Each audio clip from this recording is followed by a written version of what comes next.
Bismillahirrahmanirrahim. Syukur kehadrat Allah Subhanahu Wa Taala kerana dengan rahmat dan kasih sayangnya kita diberikan kesempurnaan untuk menyempurnakan ibadah puasa di bulan Ramadan yang penuh keberkahan. Kini kita akan merayakan pula Hari Raya Aidul Fitri dengan penuh kegembiraan dan kesyukuran. Hari kemenangan ini bukan sekadar perayaan, tetapi juga simbol kejayaan dalam mendidik jiwa, menguatkan iman serta menanamkan sifat ketakwaan kepada Allah Subhanahu Wa Taala. Allah Subhanahu Wa Taala berfirman dalam surah Al-Baqarah ayat 185, "Walitukmilul 'iddata walitukabbirullaha 'ala ma hadakum la'allakum tashkurun." Dan supaya kamu menyempurnakan bilangan hari puasa Ramadan dan supaya kamu mengagungkan Allah atas petunjuknya yang diberikannya kepadamu dan supaya kamu bersyukur.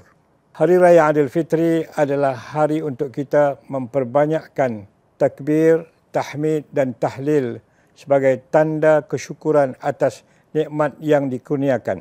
Rasulullah SAW bersabda, "Zayyinu a'yadakum bitakbir." Hiasilah raya kamu dengan takbir. Hadis riwayat At-Tabrani. Dalam mazhab Imam Syafi'i, hari raya bukan saja hari untuk bergembira, tetapi juga hari untuk memperbanyakkan ibadah, berbuat baik kepada ibu bapa, menyambung satu rahim dan memohon kemaafan sesama manusia. Imam Asy-Syafi'i rahimahullah berkata, hari raya adalah hari untuk menghidupkan sunnah, menyambung satu rahim dan menghapuskan perselisihan. Seiring dengan kegembiraan kita menyambut Syawal, janganlah kita melupakan tanggungjawab sosial sebagai umat Islam. Rasulullah SAW mengingatkan kita dalam sebuah hadis, "Man lam yahtam bi amril muslimin falaysa minni." Barang siapa yang tidak mengambil berat dengan urusan kaum muslim, maka mereka bukan daripada golongan aku. Hadis riwayat At-Tabarani. Justru di samping menyambut Aidil Fitri dengan kegembiraan, kita juga perlu mengingati dan mendoakan saudara-saudara kita yang sedang diuji di pelbagai pelosok dunia seperti di Palestin, Myanmar, Kashmir dan negara-negara lain yang bergolak. Janganlah hari kemenangan ini dicemari dengan perbuatan yang melanggar atau bertentangan dengan syariat Islam.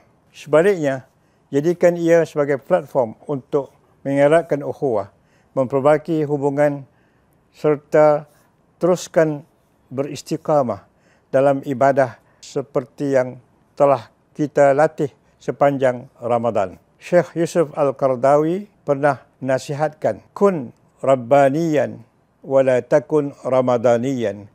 Jadikanlah hamba Allah, jangan jadi hamba Ramadan.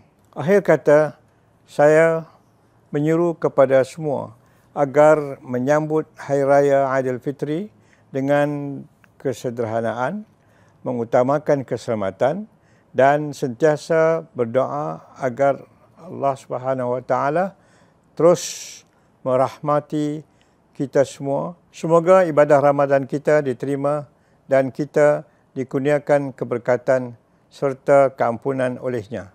Taqabbalallahu minna wa minkum. Kullu 'am wa antum bi khair. Selamat Hari Raya Aidul Fitri. Maaf zahir dan batin. Wassalamualaikum warahmatullahi wabarakatuh.